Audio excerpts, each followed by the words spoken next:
ලෝක විනාශය මේ වචනේ ඇහුවත් අපේ හිත ගැහෙන්න පටන් ගන්නව නේද? අද අපි දකින දේවල් දිහා බලන්න.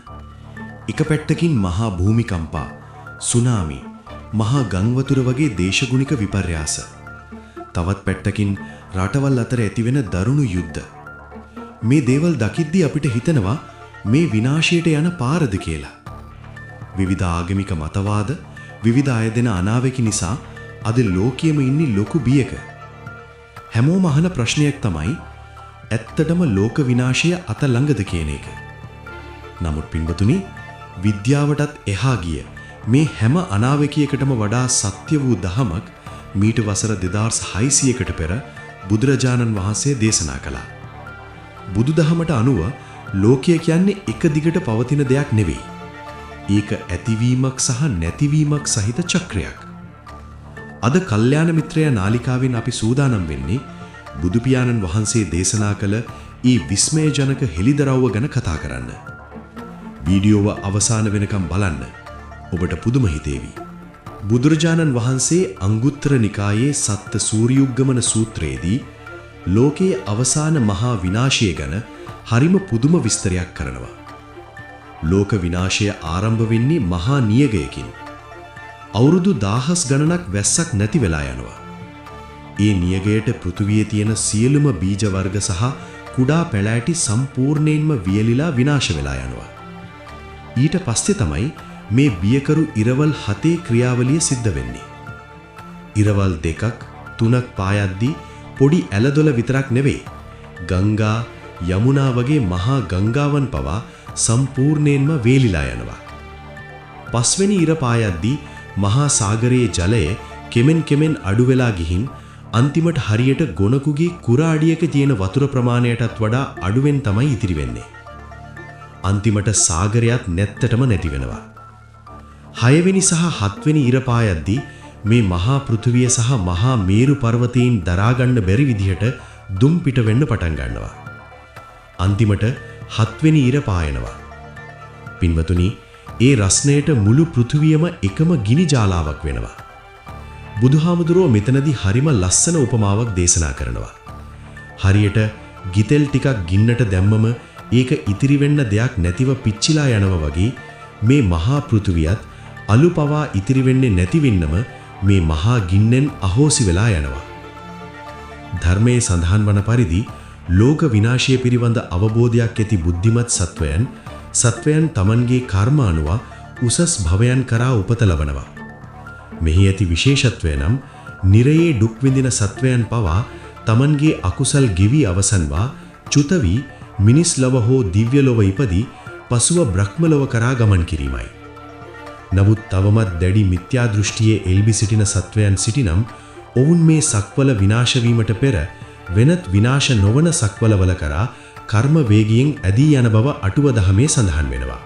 හැබැයි පින්වතුනි, මේ භෞතික විනාශයට කලින් තවත් එක බියකරු කාලයක් ගැන බුදුරජාණන් වහන්සේ චක්කවත්ති සීහනාද සූත්‍රයේදී දේශනා කරනවා.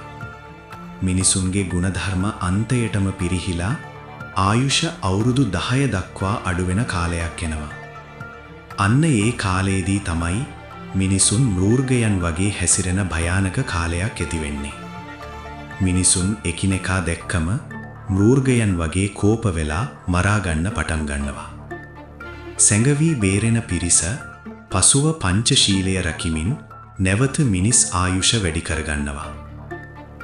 දැන් අපි බලමු මේ ලෝකය නැවත හටගන්නේ කොහොමද කියලා.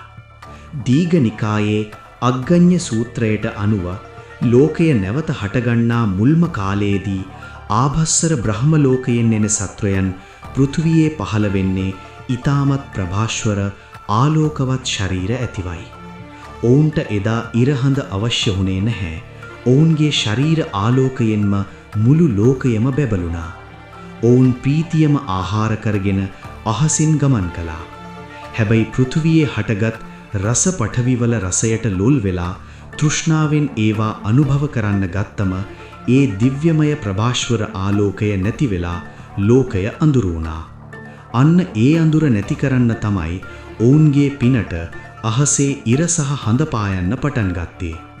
බුදුදහමට අනුව මේ සිදුවීම් පෙළ සිදුවන කාලය මනින්නේ මහා කල්පවලින්. එක මහා කල්පයක් ප්‍රධාන අසංඛ්‍ය කල්ප 4කට බෙදෙනවා. සංවට්ට කල්පය ලෝකය විනාශ වී යන කාලය. සංවට්ටඨායී කල්පය ලෝකය විනාශ වී හිස්ව පවතින කාලය. විවට්ට කල්පය ලෝකය නැවත හටගන්නා කාලය. අග්ගඤ්ඤ සූත්‍රයේ එන බ්‍රහ්මයන් පෘථුවියට එන්නේ මේ කාලයේදී. විවට්ටඨායී කල්පය ලෝකය හටගෙන සත්වයන් වාසය කරන කාලය.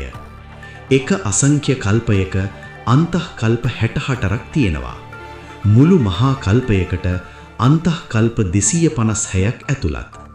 අපි දැන් ඉන්නේ මේ මහා කල්පයේ 4 වෙනි අන්තଃකල්පයේ අවසාන භාගයයි.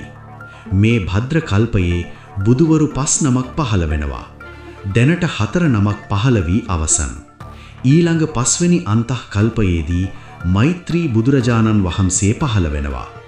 ඉන්පසුව තවත් අන්තଃකල්ප 59ක් යනතුරු බුදුවරයෙක් පහළ නොවන දීර්ඝ අබුද්ධෝත්පාද කාලයක් එනවා. අන්න ඒ කාලයේ අවසානයේදී තමයි අර ඉරවල් 7ක් පායන මහා ලෝක විනාශය සිදුවන්නේ.